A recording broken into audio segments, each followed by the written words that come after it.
Good afternoon. I'm Chris Scherer, Member Communications Director of the Society of Broadcast Engineers and the co-host of this month's episode of the SBE WEBxtra, the SBE chapter of the web.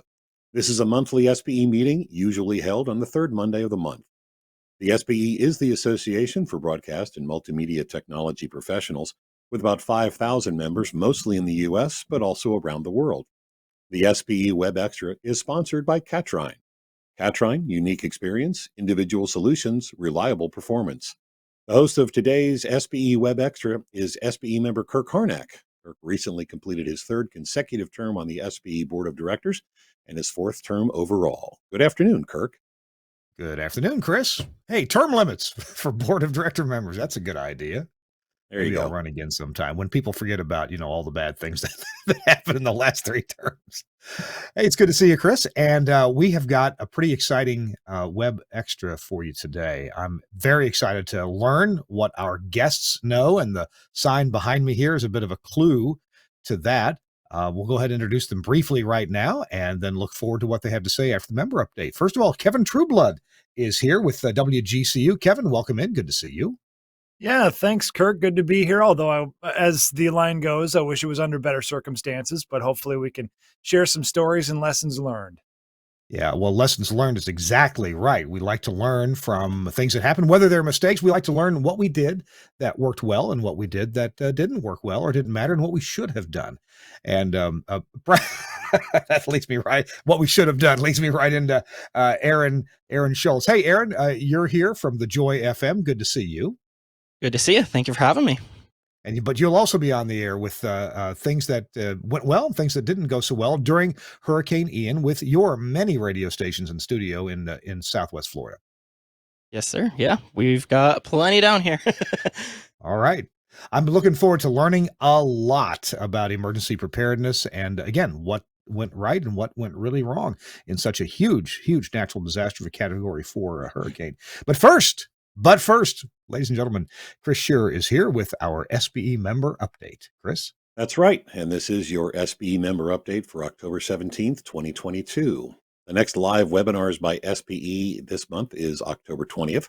It's part 2 of the Introduction to Successful Troubleshooting and called Taking the Next Step. Dan Fogel, founder and former CEO of DNF Controls, leads the series. And then next week, we present Repair or Replace, Evolving Technology. Chris Starr examines the hardware decision to repair, replace, or upgrade. That takes place on October 27th at 2 p.m. Eastern Time. You can always access the entire library of webinars by SBE presentations on demand. On November 10, we'll present the webinar FCC Compliance, Preparing Your Station for a Violation-Free New Year. SBE Regulatory Co-Counsel Steve Hartzell and Patrick Cross, his associate from Brooks Pierce, will cover the compliance issues you should check for the coming year. For information on these and all the webinars by SBE, go to sbe.org/webinars. The next SBE certification exam window at local chapters is in November. The application deadline for that exam is closed, however. The next chapter exam window after that is in February of next year. The application deadline for that exam is January 6th. And if you don't want to wait, or if a local chapter exam is just not convenient for you, or just not possible because of in-person restrictions, private proctoring is available. More information on SBE certification is online at sbe.org/certification. The 2022 SBE National Meeting was held at the end of September in Liverpool, New York. We held it in conjunction with the SBE 22 Broadcast and Technology Expo. The SBE held several meetings, including a meeting of the Board of Directors. The fall membership meeting was streamed live, which is when the newly elected officers and directors took their positions. The replay of that meeting is posted on the SBE YouTube channel at sbe.org/YouTube. And while we were in Syracuse, I had an opportunity to talk to one of our new SBE members in the Republic of Georgia. David Robakidze, he and other engineers there have formed the newest SBE chapter, and I talked to him at the SBE booth about the new chapter and his colleagues. We're live at the SBE 22 Broadcast and Technology Expo in Syracuse. And I'm standing here with one of our new SBE members from the Republic of Georgia. And forgive me, I'm going to try one more time. David Robakidze. That's correct, sir. Very good. I've been working on that, and I'm glad I got it right. So I'm glad you could join us here today. You came over from your home country of Georgia. And how long are you going to be in the United States this trip? I will be for 3 weeks. I also attend NAB exhibition in New York. So I'm very happy to be here. I'm very honored to be here. And it's really a great opportunity for us, not only for Georgia and for all Eastern European countries, because our chapter will actually cover Eastern European countries. And we believe that with SBE help, we can help our broadcast engineers to have more knowledge about modern technology. Excellent. So yesterday, which was a Wednesday for us here, the SBE Board of Directors met, and on the agenda was the approval of the newest SBE chapter, which is a group of you and 9 of your closest friends, or even more by now. Right now, all your members are in Georgia, but as I recall, you're forming the chapter in more than just your own country, correct? Yes, so it will be Eastern European countries chapter, which on phase 1 include Georgia, Armenia, Azerbaijan, and Moldova. And I believe in the very next days we will have more members in our chapters from those countries. Very good, very good. Tell me a little bit about your own broadcast engineering experience and career. So I'm a broadcast system integrator. I'm working in company based in Georgia, innovator. I'm working for more than 10 years as a broadcast system integrator. We have done a lot of projects in Georgia, Armenia, Azerbaijan, even Ethiopia, Tajikistan, Moldova. We are big system integrators doing turnkey solutions like distribution equipment, install everything, do customer trainings, wiring, connection, and everything. Very good, very good. You had mentioned more than just the country of Georgia in your neighboring Azerbaijan, for example, and some other countries. Do you have a rough idea of how many broadcast engineers could be potential members to be part of your chapter?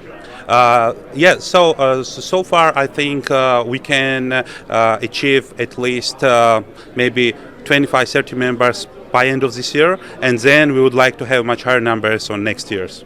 Wow, very good, very good.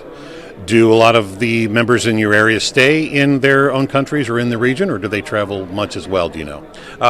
We travel a lot because first of all, we need some education, and we are going like shows like NAB, ABC, and we also have some communication with our partner companies like Sony, Panasonic, and all of them. And also we are doing our own exhibition. It's called GoldenEye. It will be on 8th and 9th of December, and we will be actually, it will be our first meeting of our chapter, and we will follow the rules, which is perfectly written in chapter manual, and we will all those engineers from all those countries will join us at the show, and we believe we will have a lot of new members during this show.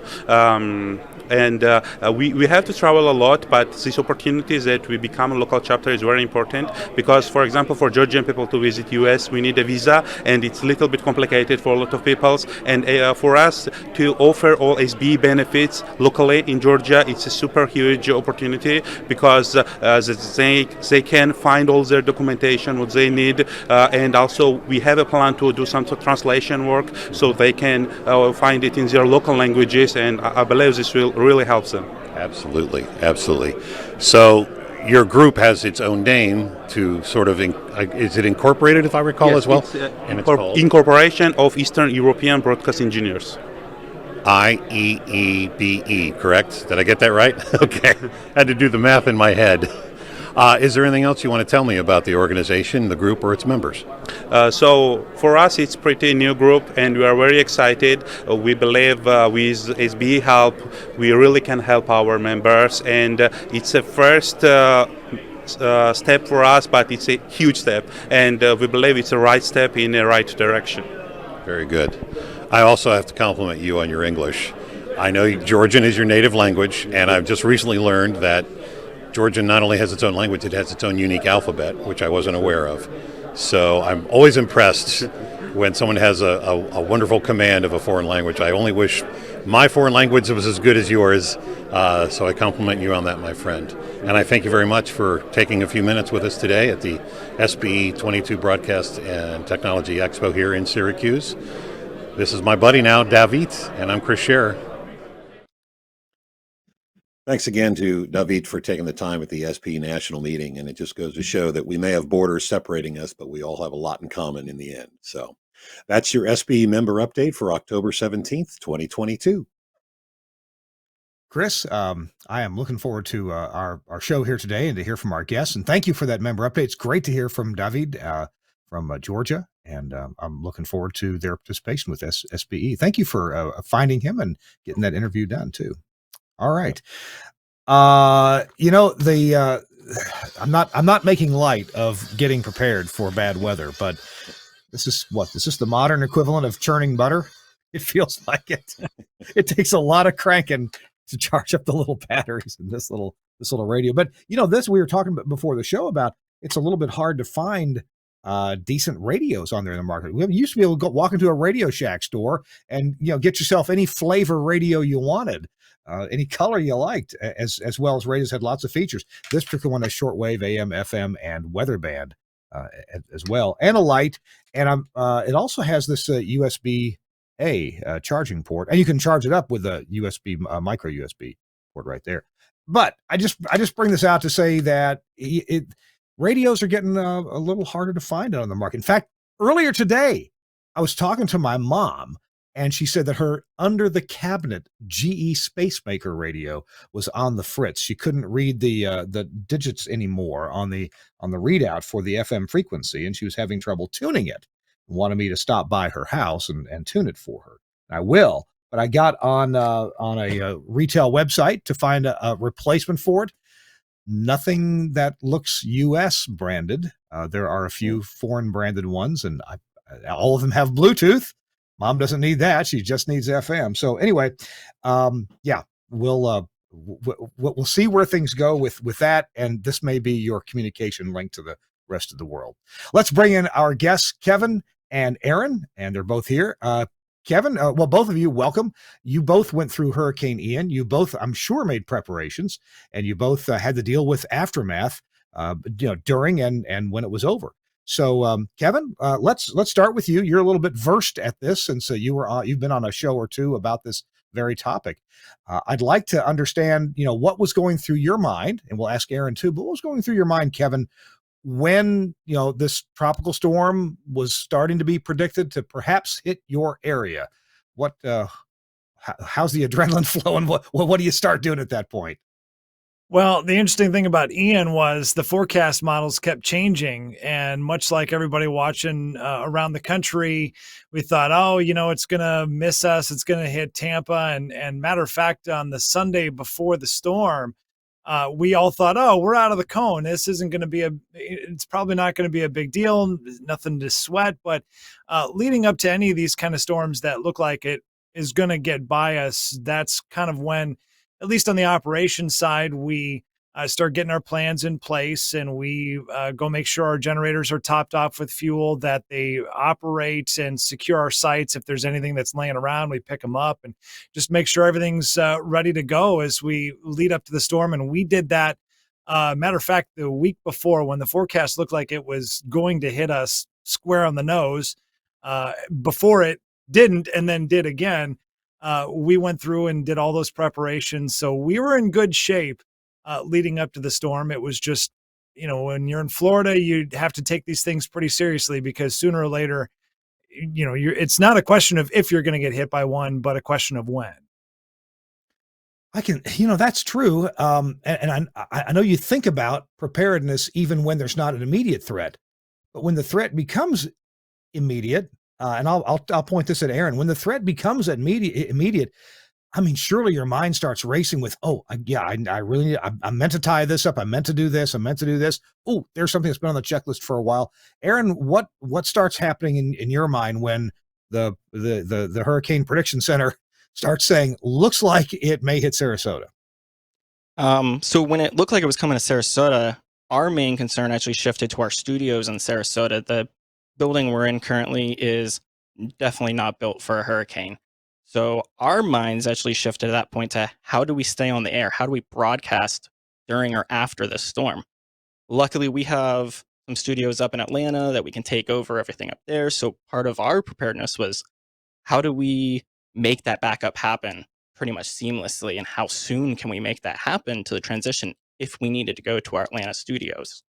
The other thing for us is we have transmitter sites all the way from Tallahassee down to Venice, Florida. So from day one, we were in this cone. We knew we were going to get hit. It was just a matter of where are we going to get hit. And we have about 12 different sites that we keep up with. So we instantly got in, started looking at where are we at with our propane, with our diesel, making sure generators wanted to run, making sure, again, that like transmitter sites were cleaned up, that there wasn't anything out and around the site, even if it was from, other people had, one of them we went out to and there were boards laying on the ground and we just picked them up, put a ratchet strap around them, tried to do what we could to clean up around it to prevent shrapnel. Preventing shrapnel. Yeah, that reminds me of that Ron White joke where he says, you may be able to strap yourself to a tree and put up with a wind that's going 100 miles an hour if you want to stay for the storm. But when there's a Volvo going to 100 miles an hour, you're not going to do so well. Kevin, we have a lot of pictures and some video to share during the show, so I don't want to take up too much time. We want to save lots of time for those pictures and video. They tell so much of the story. But Kevin, just as the heaviest winds are approaching, so far you're okay, but it's coming. I'm sorry to ask this emotional question, but what are your fears? What are your emotions at that time when it's coming, it's almost here? What does that feel like?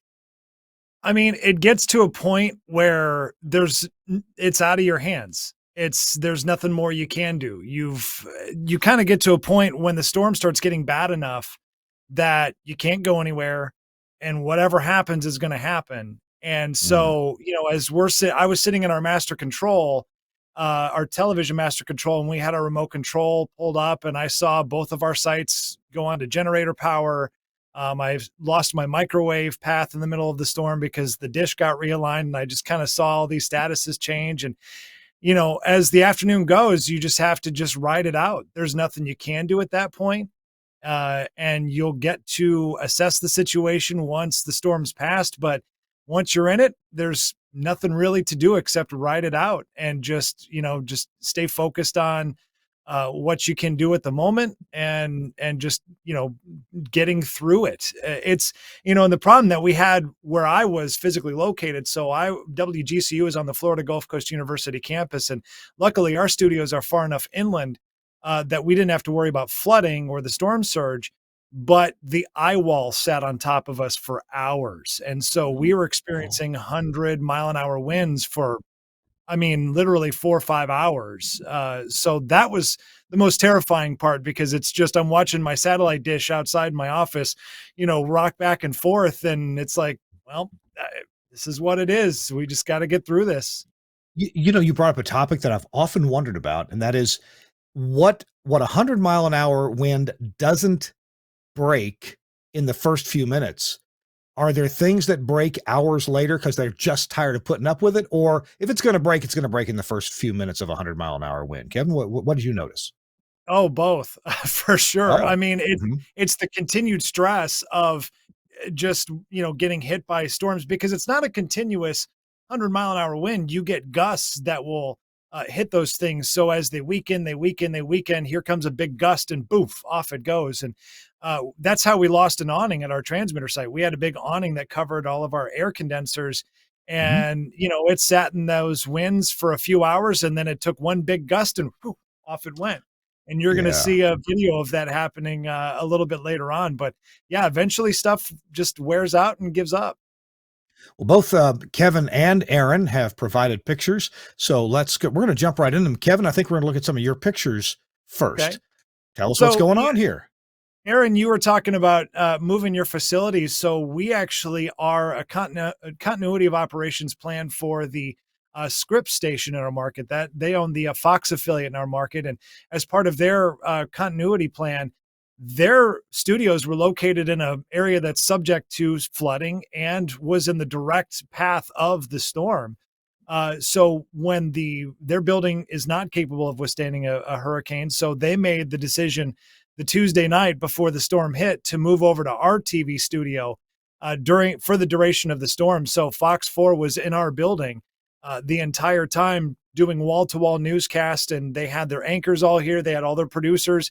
We were all, it was the WGCU bed and breakfast for like 3 days, where we had upwards of 75 people in our building that were sleeping here, that were doing their jobs, and we were all serving the public interest at that point. So this was the control room in use when they were producing their newscasts. All right, next picture. We'll move on. And this is the TV studio, what it looked like. They basically used our green screen, and they keyed everything. So they did all their switching at one of their hubs up in Detroit. So they just took a couple of camera feeds from our building. They had a fiber circuit installed in our building, and that's what they used. They just had 2 cameras. They had the weathercaster that was there using the green screen, and just did their reports for 3 days straight out of our building. Wow. And what is it about your building, Kevin, that made it less susceptible to getting damaged? Well, we're far enough. First off, our building is built to withstand a good storm.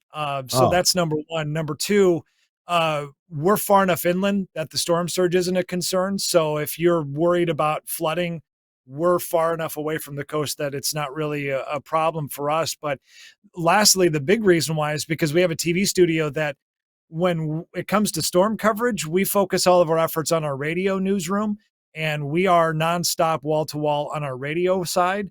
Our TV side is not in use. So basically our TV studio sits unused for the duration of the storm. And so they see it as an opportunity to locate in a safe space and not miss anything in terms of production costs or anything like that, because they've used some other facilities, but this is obviously a much more complete place that they can locate. All right, our next picture, I think, has something to do with fuel delivery and getting back to the transmitter site. What we have here? Yeah, so the issue that we had after the storm was site access, and Aaron's going to have a lot better stories than me, but this particular site was at the end of a 2-mile road, a gravel road that basically had about 3 feet of water on it. So not passable by even the best of vehicles. So what these guys did is we'd meet the diesel truck at the end of the road. We'd fill them up in the back of these, the tanks on the back of these trucks, and they would take us on down. We found a back road that the water was only about 1.5 feet, not 3 feet. So we were able to actually get down the road and to the sites, but still it took a special truck, one that was built high enough up that let us actually get down to the site to fill up the diesel generators. You ever wonder why guys jack the trucks up? This is it. That's exactly what this guy's doing. So this was on the other end of the road, and that was filling up the generator for the K-Love station in the market. That's reminds me of that joke. Hey, are you new? Have you moved to the south? Did you get stuck on the side of the road? Don't worry. Someone with a big truck and a winch will be by shortly to pull you out. Don't bother them. It's what they do. Exactly. These guys save the day. No doubt about it. All right. Next picture. So this is taken from a security camera outside of a site that's about 2 to 3 miles from Fort Myers Beach. And if you saw the news, Fort Myers Beach was kind of the epicenter of where the storm surge really affected this area. And I think I just heard that they received about 10 feet of storm surge officially measured. I believe that was the number. They did settle with the number, and I thought I heard 10 feet. On Fort Myers Beach. And this site, again, a couple of miles inland, what you're looking at is this is the front parking area of the site that received water, and the building is up 5 feet. So where the door to the transmitter room is about 5 feet off the ground. And there was another 3 feet of water that inundated the room. So all in all, it was 8 feet above ground that this water is. And what you're actually seeing on the image is not only the water starting to inundate the site, but prior to about a month and a half before the storm came in, there was a fire inside that building. It is the most cursed transmitter site in existence. But the transmitters, most of the transmission equipment in that building was destroyed by the fire. And we had removed the transmitters and put them into salvage dumpsters that were sitting still outside the building. And so what you're seeing is HT20 transmitters floating in floodwaters, and because it got into the dumpsters and they're sitting there floating above the water. So you're witnessing transmitters literally floating away there. It's not a dumpster, it's a barge. Pretty much. Were those transmitters in the dumpster, or were they next to it? Yes, they were. Yes, they were actually in there. And matter of fact, there was two of them. So there's a dumpster next to it, but the one they were in actually is underwater, and that's why you don't see it. So the whole dumpster is underwater, and the transmitters are kind of floating on top of the water and on top of the dumpster. You can kind of see the outline of the top rim of the dumpster there. Yeah. I thought those were parking space markings. No, that's the top of the dumpster. Okay. No, that water is about 5 feet deep right there. Okay. Yeah. Wow. Those transmitters did not want to go. They are not going without a fight. No. So this was from John Clark. He's the guy who's the head of the relevant radio station that's in that building. His security camera caught when the water came into the building. And so what you're seeing is the door to the site was forced open, and then not by anybody, but by the weather conditions and the floodwaters. So the door was forced open, and the floodwater started coming in, and this is the water starting to come up to the transmission equipment. So you're seeing a couple of racks, and that's a filter that's on the front of that rack that's kind of being pushed. That was keeping the soot out from the fire from a month and a half before. And some transmission line and things like that that's starting to float. And there's boxes that are in there that are starting to float around, and a trash can back there that's getting pushed around. But suffice to say, what the fire didn't take out, the flood did. So all of that equipment is destroyed. That site wants a new building. That's for sure. Pretty much. So this was the back of Harris HPX transmitter that was installed 3 weeks before Ian came in. So you can see the water line on that transmitter and see just how high up in the room and where it came into the equipment. And of course, it definitely got all the high voltage contactors, and the transformer was underwater. So it don't work no more. And this is another picture from the back of it opened up, that you can see all that brackish water that came in, all the dirt and debris and everything that got washed into the transmitter. That's what it looks like. And I want to note too, that copper strap was brand new 3 weeks before as well. So it looks shiny and new. That's all tarnished from the brackish water that was in there. Because that kind of copper strap uses the skin effect, to do its job of carrying RF. I wonder, I've always wondered, how well does a copper strap work if it's tarnished versus if it's new? Does it really make a difference or not? I don't know.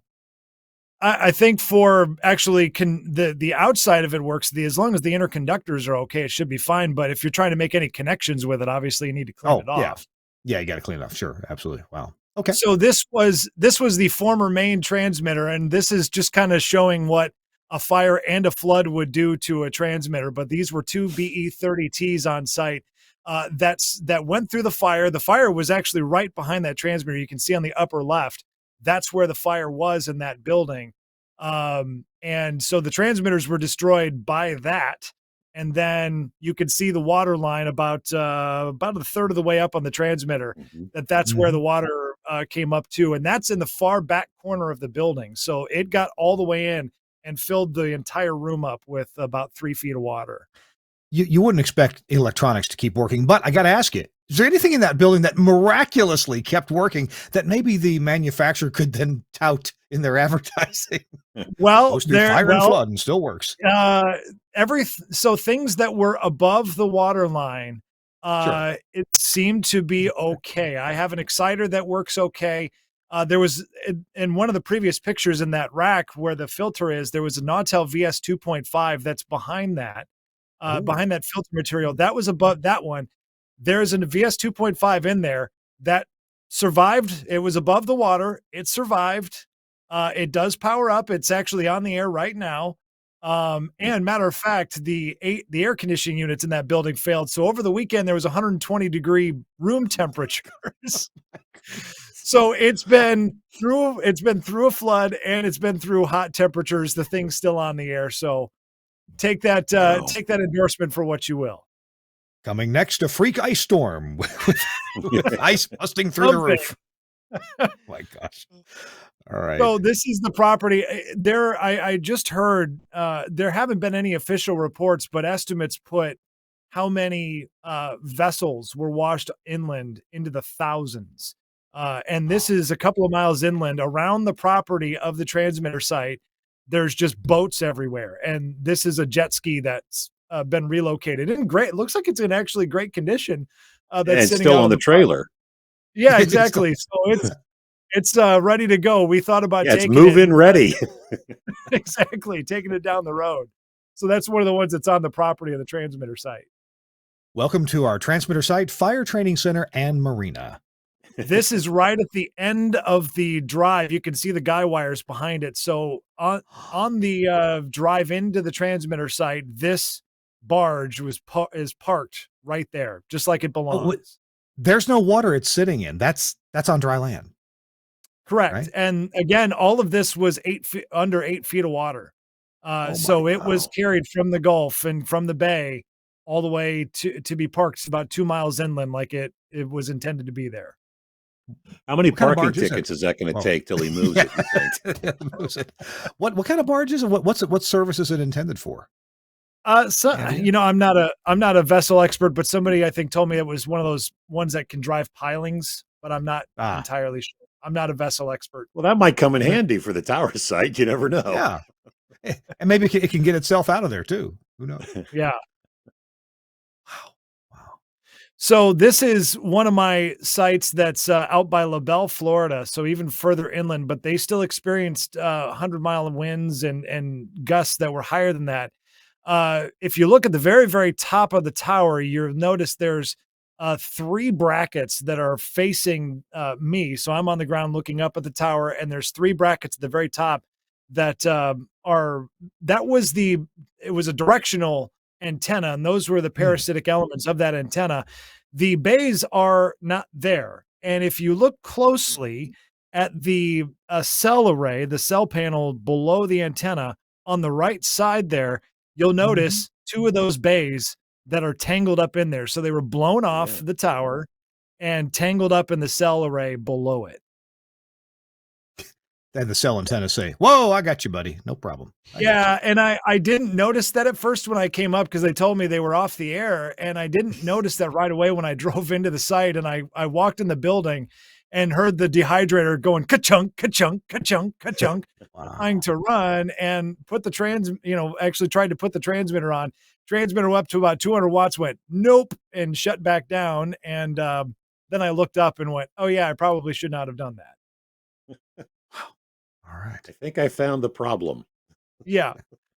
So this is my the TV. We lost Kevin. He was there. Now he's gone. We'll tell you what. Let's unless we get Kevin back quickly, let's see if we can switch over to Aaron's pictures, and we'll pick up more of Kevin's and some video from Kevin when. Is he back? Hello. Hey, Kevin. Oh, you're back. Good. Okay, we'll continue on. Yeah, sorry about that. So, so this is the TV and FM site for WGCU. This is located in outside Punta Gorda in Charlotte County, Florida.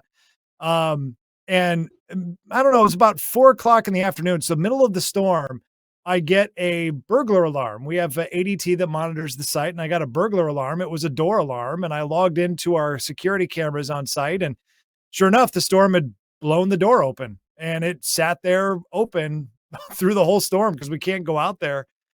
So the door just stayed open, and thankfully we did not get any water in the site. We did not get any, my biggest concern was like, it was going to be taken up by raccoons or something like that. They were going to take up residency in the site, but thankfully that didn't happen. We were able to get up the following morning and get the site secured. But yeah, that was the other casualty, was we had a door that got blown open the whole time. That brings up some ADT. I mean, they got to be getting a lot of alarms, and I guess they were scrambling to, call the contact for any person that has an alarm going off. Yeah, I mean, thankfully, that's why we like having those cameras, because I got that notification, logged in, and went, well, everything's fine. This is clearly what's going on, and able to clear off the alarm. Obviously, you still had some internet out there. How is this site served by internet? So we have 2 ways. It's connected by fiber. We do have a Lumen fiber service out there. That's our primary STL. And then we actually have a 7 gigahertz microwave path that is our backup. And that actually carries IP as well. And then the switch at the site has a lead lag. So whichever one actually works best is the one that works. So we were able to keep connectivity as long as we had our microwave and our fiber up, we would be able to have IP connectivity out there. Good deal. All right, next. So this is the drive to the flooded out site that I had mentioned earlier, basically kind of highlighting how deep the roads are and what it took to actually get down to the site, because these are Ford F450 vehicles that had to plow through these roads that were under about 1.5 feet of water in some spots, upwards of 2 feet. Not a problem for this truck, but a problem for, any kind of car you'd want to drive down the road. Yeah. Porsche's not going to make it. So this was middle of the storm. I was telling you, we got our awning ripped off in the middle of the storm, and off it goes. That was fast. Yes. That surprised me too, that I thought it was a gradual thing, but nope, it just went whoop, off it went. And our cameras were able to capture the whole thing. And I think if it's the next clip, you could see the end result of that too. Well, Chris asked if Suncast could just play this clip again so we can be a little bit more prepared for watching. Yeah. No, I was joking, saying I blinked, I missed it, but that's how fast it was. Well, then here's the next one. So this is the front yard of our transmitter site, and that's where the roof, the awning landed. So we were able to watch the whole thing, where it blew off and where it ended up. But yeah, that was still in the middle of the storm. Obviously 7 o'clock, that was still experiencing some of the heaviest winds, and the winds shift too. So, the first half of the hurricane, it comes from one direction, and then the second half of the hurricane, it comes from a different direction. So something that got loosened up before or was protected from the wind now is getting the full brunt of it. And that's why we lost that awning. Wow. Oh my God. All right. Well, we'll get a recap from both of you after we look at Aaron's pictures. So, Aaron, you've got pictures to show here. Suncast has got those. Well, what are we looking at? So this is our site WGIS down in Venice. You can barely see it, but there's a 10 bay antenna up there at the very top. And so right before the storms, I went out to this site. My coworker went out to another one, and we actually threw the main breakers coming into the building, make sure ATS worked. Generator ran, everything ran on it for about 45 minutes the Monday before the storm. Double checked that our remote monitoring of the fuel tanks was accurate with what the gauge shows on the fuel tanks. Just making sure we were good to go and as prepared as possible before the storm actually came and hit us. So the next photo is during the storm. All of those branches, palm trees there, everything had been blown in. And you can still see on the top left of that photo there, the 2 power poles. That's going to become important in a few moments here, because eventually those power poles were no longer standing. So all of that out there on the top of the screen is all new build construction. All the property around the tower site got sold, and they're building homes. And they're in the process of that, and no one thought of water erosion before the storm. So if you go to the next photo here, that is those 2 power poles. Oh my! And that box on the bottom is also part of our fiber internet that stayed up the whole time. So we were still up on the air on fiber internet and on our generator for about 4 days until our generator ran out of propane. But we were still on the air. This is what we arrived to find. Basically, there was a little holding pond on the left side of the photo, and then a larger holding pond on the right side. And with the wind and the water and how much rain they took here, we didn't really get storm surge in this area, but the rain we got here was multiple inches, and it ended up eroding out the road, and water found more water, and power poles fell down. Are the power poles intact at the bottom, or did they snap? They were still intact, and they were still live. Wow. Okay. We actually are they part of a line of power poles that were all brought down, or was it just these 2 in this area that were down? So it was just these 2. This is the last 2 power poles before it went underground to our transmitter site. Okay. So this is the very end of a power. Yeah. Yes. This was actually, we were headed out to go see if we could get out to the WDLV and Kevin's transmitter site right after the storm. We're in an F-250. This was the main road to get out there, and we watched someone else from the county try to go out there, and all of a sudden we just saw taillights go up in the air, and we're like, that's a little too deep for us. So he turned around, you came go back ahead, out. really. He came out I and goes, insist. I don't think we're going to make it. So this is where things started to get creative for us. We realized that our site there in Venice had a new lake that we nicknamed Hurricane Ian Lake. And our site to get to our Orlando transmitter site, of all places, was flooded. So this was me putting up on my personal Facebook asking if anyone has an airboat we could rent or borrow or somehow use so we could get fuel to the transmitter sites. This was just us thinking outside the box of how do we stay on the air. And So what was the outcome? How did you get fuel out there? Well, so the next photo here is of a Scherer. What is that? Yeah. So this is basically an amphibious ATV, and it basically runs on a little Kubota engine. And we found a guy in Sarasota who was willing to drive it to Orlando with us. We filled up a whole bunch of diesel tanks and drove it in. And that's us filling up the transfer tank, filling up all the extra diesel containers we could possibly find anywhere. To Go back to that Scherer I'm picture. Okay. With those Now, overinflated tires, it floats as well. Yes. Yeah, it floats. So Actually, yes, it's like a paddle wheel paddles, boat. Yeah. Now, I don't need one, but I can just hear people like me looking at that, and the first reaction is, take my money. That is there are so 150,000, cool. And that one's for sale. Oh my church goodness. kits for sure just went through the roof. They're also apparently quite, they do quite well in snow from what I understand as well.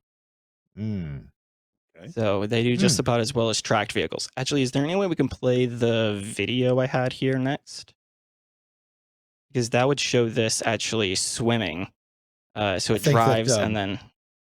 Suncast can probably do that. He might need to switch back to a 4-shot of us or something, but we'll see what Magic Sun. There we go. There we go. So this is it driving down the road. You can kind of see the lines of the road, and eventually the lines just disappear, and you start to see more water. And there you go. Now it's swimming. So it does about oh my goodness 3 miles per hour, passing cars, trucks that tried to get through, and this is all to get out to our transmitter site. This is only 3 miles from our site.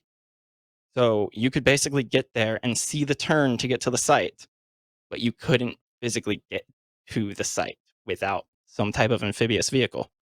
And you've got these guys here trying to muscle their way through the water. From what I understand, one of those ended up getting stuck a few minutes later. I did not go out to this site. This was my coworker who went out there. Wow. So wow. That's like having the right tool for the job right there, by golly. Wow. Yeah, and the Sherp. To remember, this is crazy far inland. This is up in Orlando, actually Deltona area. So we're not talking on the coast where it was first hit. This is hours. I think I want to say about 120, 130 miles inland from exactly, if you were to draw a straight line from where the hurricane made landfall. This is all inland, so this is all rainfall. We had a car waiting. Yeah. That's a vehicle, huh? Oh my goodness. That is a vehicle, yeah. Yep, that is completely sunk to the ground. I'm guessing that one's a total loss. Yeah. I would assume so. So at that point, when they were getting there, that transmitter was off the air. The generator had run out. We honestly didn't know how long that generator would last. We've never had to run on that generator before. So we estimated about 5 days. We were off by about a day in the runtime. So once he got out there, we were able to get it about 300 gallons into the tank, got us another 4 days until power came back up and we were able to get a diesel delivery. Actually, while the guy was doing the diesel delivery, the power came back on. So we got to get back onto power. I will give it, the power companies around here have done an amazing job at getting us back up and running as quickly as possible. Most places were only without power for about 4, maybe 5 days, which is pretty incredible at the damage. Yeah. Yeah, we had the same experience here. It's been a Herculean effort to get the power back on, and they have done an incredible job. Where I had sites that were down upwards of 2 weeks after Irma was shortened down to 6 days, which is still a lot, but it's a lot better than what it used to be. They've really made a lot of efforts, and not only really strengthening, either burying power cables, strengthening the power poles they're on, and then their recovery efforts are just phenomenal. So I got a question about that. I have a friend who has a son-in-law who's on storm duty, and they go all over the country on a moment's notice, and they are well paid to go do that.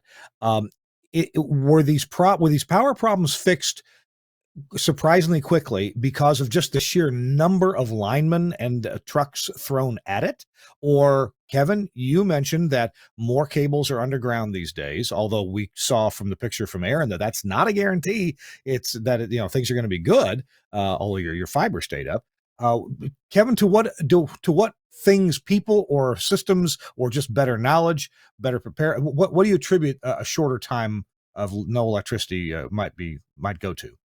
All of those things. I mean, it's all those things that Florida's been through this enough times now that I think in particular, as we've seen in recent years, these stronger and stronger storms, because we've in the last 6 years dealt with Matthew, with Michael, with Irma, now Ian.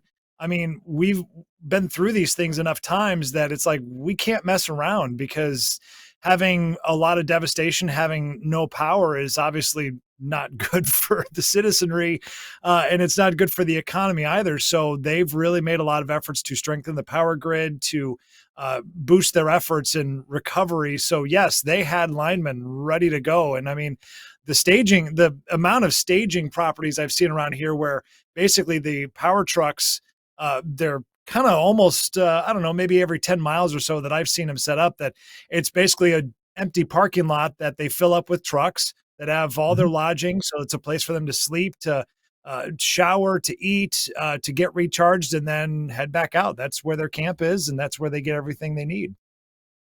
Aaron, what have been your observations as to power readiness? For the most part, I would have to agree. There's been a lot of people here, though, to help out.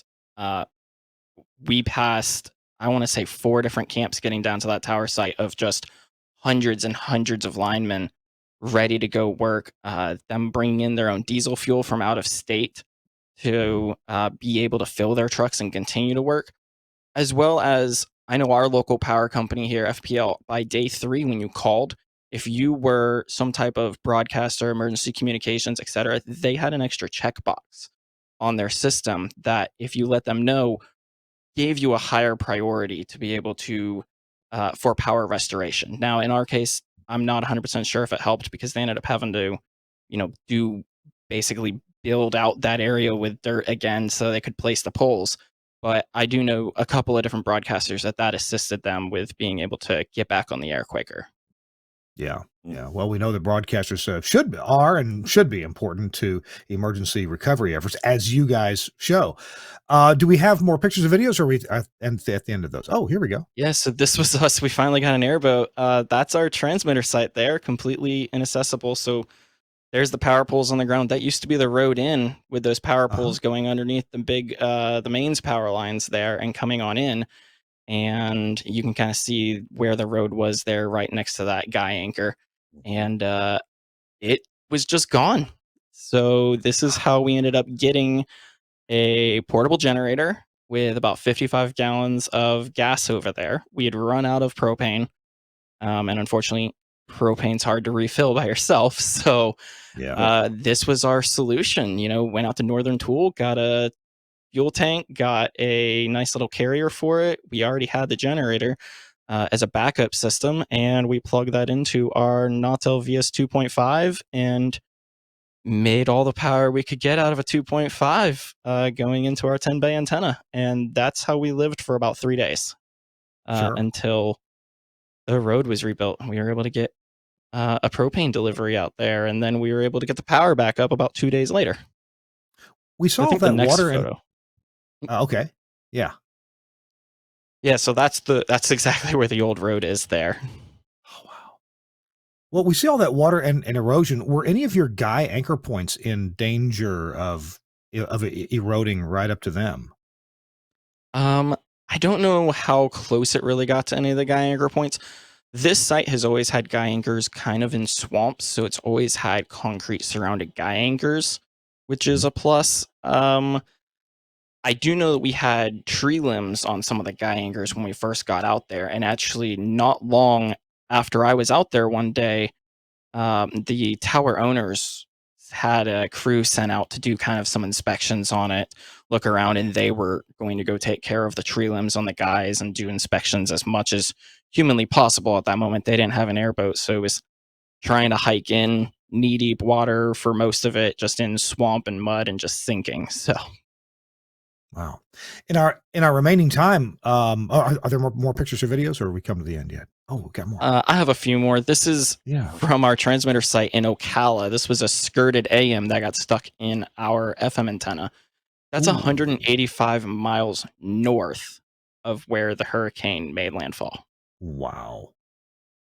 So we're not talking about isolated, close to the eye, close to the hurricane. This site, I mean, I don't think it ever took a gust over 50 miles per hour, but yet it had sustained winds for so long, and this antenna obviously came loose. Well, FM antennas have a lot of fishhook-looking devices on them, including the CBRE. So if there's a cable nearby, it'll get caught. And then this is just a tool we use to help us keep an eye on our fuel tanks and how full they are. And so we were able to sit here and track every couple of hours it updated. And we were able to see, yeah, we're running out. This is how we can conserve fuel. If we bring it down, maybe we go to 30% power, the transmitter's a little more efficient. We only have to run one AC unit, but we're still on the air. And we were able to kind of fine balance that. And you can see there on it the consumption when we ran out, when it was refilled, and then when we got power back on. Nice. What is that tool that you use? So that's called Tank Utility. I think Generac bought them out not too long ago, but it started off as a Kickstarter, and it just hooks on. You have to have a specialized fuel gauge, but they're like $20 online. You can find them, and then you attach this box to it, and it communicates to your Wi-Fi, and it lasts about 3 years on batteries. And if it's not in use, it only updates about every 24 hours. But if it notices that the level's moving, it updates about every 3 to 4 hours. Good to have. Wow.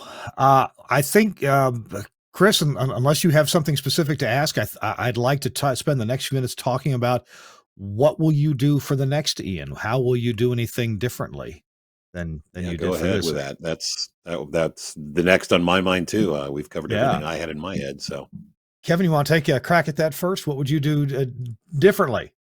You know, I think not necessarily differently, but I think one of the major lessons that I've learned, not just through Ian, but in other storms as well, is to make sure that you have a plan B and make sure that you've got a facility, or you don't necessarily have to build it out, but some place that you can relocate your stations somewhere, be that studio locations, be that your transmitter locations, either one of those things, because you know, you don't know what conditions are going to change that may make you go to a plan B. So for example, our TV and FM site, the microwave path was realigned by Irma, or by Ian. That was a service that it provided. It realigned my microwave dish for me. You're so proper. It realigned. Yes. Well, you know, it felt like it wasn't aligned correctly, so it went ahead and moved it for me. So my microwave link went down, and then it wasn't actually during the storm. It was the morning after that I lost my fiber circuit through Lumen. So I had no connectivity to my transmitter site. But a couple of years before, in the repack, I had actually built a backup radio facility that's adjacent to our studio. And here on, if you can believe it, where we are at FGCU, we never lost power through the storm. I have no idea how that happened, but the power stayed on the entire time, and including our backup transmitter site. So when I lost my link to my main site, I just turned on the backup and we stayed on the air. And similarly, through stations that were at the site that was burned out and flooded out, that had a backup facility, like Beasley had a backup transmitter site. They just turned on their backup transmitter site. they've been there for 2 months and nobody has really noticed the difference. They haven't had any off air time. Whereas some of the other sites that are there, they didn't have a backup site. And so they've been forced to try and make that site work despite it being fired, covered in soot and covered in now floodwaters. So now you're kind of left trying to make that work, not to mention being off the air. So if there's one thing I can say is make sure you have a plan B. You've got a backup facility. And again, it doesn't have to necessarily be built out. Just being able to utilize it quickly is good enough. If you can get something together and get it on the air in a few hours or even a day, something like that, it's going to help you sleep better at night and not be off the air. That leads me to a follow-up question. If imagine, I know it's hard to paint a broad brush. If your dollars allow you to either beef up what you have or build a plan B, which do you do? Improve your maybe your only plan, or build a plan B so you have a plan A and a plan B, even though plan B might not be as capable as your A system. Well, see, and that's an excellent question. And that's kind of something that you have to decide almost as a corporate level, because you have to figure out what your priorities are, because all these things I mentioned, how often does your transmitter site burn down? How often does it experience an 8-foot storm surge into the building, much less within 2 months of each other? I mean, well, in the case of that transmitter site, apparently pretty often, every couple of months. Something like that. Exactly. I'm not putting my bet on that one. Right. So, I mean, yes, these are rare things. And, it's tough to explain to an owner or whoever controls the funds to build out something in the significant off chance that a disaster or something might happen. But at the same time, you can look at ways to either create a low power backup, or again, just having a plan of something that you can deploy quickly to get you back up and running, I think is good enough, whether that's a common site that maybe you can have one backup auxiliary facility. So if you've got, say, 4 stations at 4 separate sites, you can build a backup at either a 5th site or at one of those sites that can back all of them up. So at least then you could put that on the air and get you back up and running just for something. Because like I said, that I've seen that now, a couple of examples just in the last couple of months of having a backup saves the day. Yeah, indeed. Well, Aaron, what about you? You've got a lot of sites that you take care of, plus a studio and studios in Atlanta. If you've got money, do you beef up plan A or do you buy plan B? I think after this storm, we've kind of decided to build a plan B. Actually, not long after the storm hit and we realized we were going to be out without power for a while, we got in touch with another broadcaster, got permission to go onto their tower. We had some legal hold it up to where we weren't actually able to go through with that plan as fast as we wanted to. But with that, we're continuing on with that and building an aux transmission site for that tower down in Venice. And it's just going to have an antenna and some line on it. And when we need it, we can bring out our spare Nautel VS 2.5 and plug into it and be back on the air. I mean, given at lower power with less population, but we'll be on the air and we'll be able to cover our main cities of population. Indeed, having a backup transmitter. I know with my stations in Mississippi and Hawaii and Samoa, we usually have an extra transmitter, a kilowatt at least, laying around, and that has really saved our bacon several times. No hurricanes yet, not even in Hawaii lately, but wow. All right, because Plan B should at least get you to stay on the air. And the TV stations, Kevin, you mentioned the TV station that came into your facility. You were their Plan B, instead of beefing up their own place. And you come to a point of diminishing returns. Protecting and beefing up where you are. Maybe it's not protectable if it's in a flooding area, right? Yep, and that's exactly the point that they had. And for them, all it really was just installing a fiber circuit in our building. That was the cost of them, and then just a small retainer that they paid to us for the ability to come over and have priority use of the studio in the event that they needed it. That's all it was. So it was actually a pretty minimal cost just to have a fiber circuit up and ready when they need it, and just an extra studio. And then when they actually need to do it, they can move over the resources they need to do it. But here was the key, and I give them a lot of credit that they actually rehearsed it. So last year they came over before a storm and brought all of their talent over, brought their producers over. They had the crew in their switching hub in Detroit. They actually rehearsed doing a newscast from our building. And then they did the same thing again. The storm hit Wednesday. They came over on Sunday before, again, with all their talent, all their producers, to take a look at the facility, to actually go through the motions so that they were already familiar with being here. It wasn't a surprise to them, and that they knew what worked and what didn't work, at least to the extent that they could get here, get on the air, and get moving. And they're already that much further along. Kevin, you and Aaron doing terrific work there. Thanks for all your planning and execution before and during and after Hurricane Ian. We hope something like that doesn't happen again for a long, long time. We are out of time. Chris, do you have any last-minute questions before we have to go? No follow-up questions. My kudos to that Fox affiliate for their advanced planning legwork. That's very long-sighted in a very typically short-sighted world. Mm-hmm. It's good to hear that somebody kind of did it right. So good for them. And I'll tell you, if you need if you're in a storm area and you need a video producer on the quick, you call our video producer, Suncast. He'll get you taken care of. Thanks, Suncast, for switching today's show and being there with all the pictures and video and subtitles. And speaking of subtitles, let's subtitle it right over to Chris Scherer to take us on out. Kevin and Aaron, thank you for being with us and for all of the work that you had to do to bring your knowledge and experience to the rest of our SBE fellow members. Appreciate you. Chris? Absolutely. All righty. Well, thanks, Kirk. This has been the SBE WEBxtra, the SBE chapter of the web. We present it monthly. We hope you'll join us each time. We'll post the replay on our YouTube channel within a day or so. The SBE WEBxtra is sponsored by Katrine, whom we thank for the support. Katrine, unique experience, individual solutions, reliable performance. If you hold SBE certification, viewing the SBE WEBxtra qualifies you for 1/2 point in category G, that's attendance, just like attending a local chapter meeting. And if you have an idea for a topic or a guest for the SBE WEBxtra, send it to us at webextra@sbe.org. And that does it for this installment. It's from the Society of Broadcast Engineers, the Association for Broadcast and Multimedia Technology Professionals. Thanks again to our guests, Kevin Trueblood and Aaron Schultz. And on behalf of Kirk Harnack, we'll see you next month.